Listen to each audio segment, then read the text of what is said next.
بسم اللہ الرحمن الرحیم۔ شروع اللہ تعالیٰ کے نام سے جو بڑا مہربان نہایت رحم والا ہے۔ میرے پیارے بھائیوں، دوستوں، عزیز ساتھیوں، میری پیاری بہنیں، بیٹیاں، مائیں، سب کو السلام علیکم ورحمۃ اللہ وبرکاتہ۔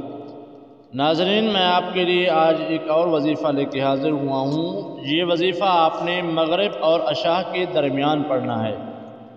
مغرب اور عشاء کے درمیان صرف ایک صورت ہے۔ اگر آپ نے پڑھ لیا اور طریقہ سمجھ لیا اور جب وظیفہ شروع کیا تو انشاءاللہ اتنا اللہ تعالیٰ تو آپ کو دولت عطا فرمائے گا، غیب کے خزانے سے آپ کے کاروبار میں برکت ہو جائے گا۔ اگر آپ جاب پہ کام کرتے ہیں، آپ کاروبار اگر اور جگہ کرتے ہیں، ایسا کاروبار چمکے گا آپ یقین بھی نہیں کریں گے۔ اگر یقین نہیں آ رہا آپ کو، اس ویڈیو کو آپ مکمل دیکھیں اور اس کے بعد طریقہ سمجھیں، انشاءاللہ وظیفہ شروع کریں، پھر آپ میرے لیے بھی دعا کریں گے۔ یہ طریقہ کار میں آپ کو بعد میں بتاؤں گا، اس سے پہلے آپ کو ہر ویڈیو میں بتاتا ہوں روزانہ کا جو ہمارا معمول ہے درس قرآن، درس حدیث کا، صبح کی نماز کے بعد وہاں بچے بھی موجود ہوتے ہیں، بوڑھے بھی، بڑے بھی، سب، آخر میں دعا ہوتی ہے۔ اگر آپ اپنا نام دعا میں شامل کروانا چاہتے ہیں، کامنٹ سیکشن میں اپنا پورا نام اور اپنے علاقے کا جس مقصد کے لیے دعا کروانا چاہتے ہیں وہ مقصد بھی لازم لکھیں۔ اور ساتھ ساتھ آپ سے یہ ایک اور چھوٹی سی گزارش ہر ویڈیو میں کرتا ہوں، یہ چینل آپ کا اپنا چینل ہے، اس کو سبسکرائب کر کے لازم جائیں، کامنٹ سیکشن میں اپنی رائے دے کر بھی لازم جائیں، اس ویڈیو کو لائک بھی کر دیں۔ لائک کرنے سے آپ کو اللہ تعالیٰ نیکی عطا فرمائے گا، کیونکہ آپ اس ویڈیو میں آپ کو کوئی گانا وغیرہ تو نہیں مل رہا، آپ کو نیکی کی باتیں، نیکی کی دعوت دی جا رہی ہے، اذکار بتائے جا رہے ہیں، تو اس ویڈیو کو لائک کرنا نہ بھولیے گا۔ لائک کر دیا۔ اب آپ کو وظیفہ بتاتے ہیں۔ آپ کو نماز مغرب اور عشاء کے درمیان ایک سورت پڑھنی ہوگی، اور اس کے ساتھ ساتھ ایک اور شرائط بھی ہر ویڈیو میں بتاتا ہوں، کیونکہ آپ نے نماز کی پابندی لازم کرنی ہے۔ یہ نہیں کہنا کہ میں تو نماز نہیں پڑھ سکتا، میں صرف وظیفہ کروں گا، پھر آپ اس ویڈیو کو دیکھے بغیر جا سکتے ہیں۔ اگر آپ نے نماز کی پابندی کرنی ہے تو آپ کو اس وظیفے سے بہت کچھ فائدہ ملنے والا ہے، آپ کو بہت کچھ سیکھنے کو ملے گا، اور اللہ تعالیٰ کا ذکر بھی کریں گے، ساتھ ساتھ اللہ تعالیٰ آپ کے رزق میں بھی برکت عطا فرمائے گا۔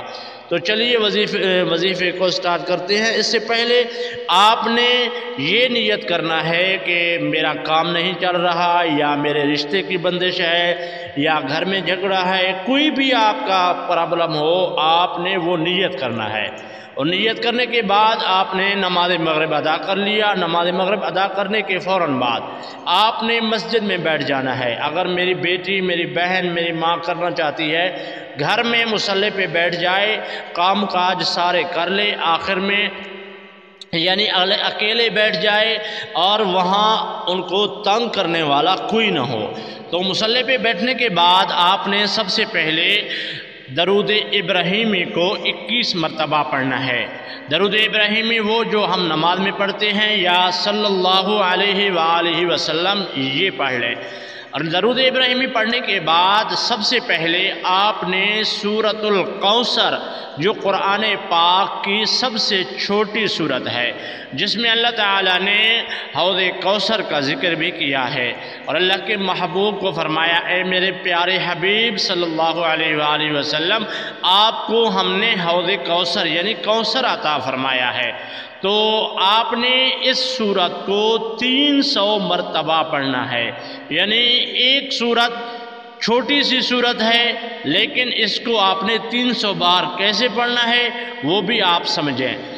بسم اللہ الرحمن الرحیم آپ پڑھ لیں گے، اس کے بعد آپ نے پڑھنا ہے، انا اعطیناک الکوثر فصل لربک وانحر، ان شانئک ھوال ابتر۔ ایک مرتبہ ہو گیا، ایسے آپ دوسرے مرتبہ پڑھیں گے۔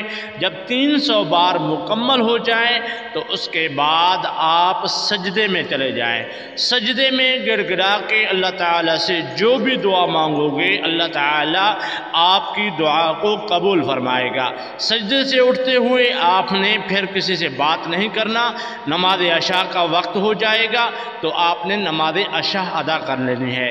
نماز عشاء ادا کرنے کے بعد آپ فوراً اپنے گھر چلے آنا اور بستر پہ سو جائیں۔ سونے سے پہلے آپ نے آیت الکرسی پڑھنی ہے اور اس کے بعد داہنے کروٹ پہ سو جائیں۔ انشاءاللہ صبح اٹھتے ہی آپ کے کاروبار میں ایسا برکت آئے گا آپ سوچ کے حیران ہو جائیں گے۔ السلام علیکم ورحمۃ اللہ وبرکاتہ۔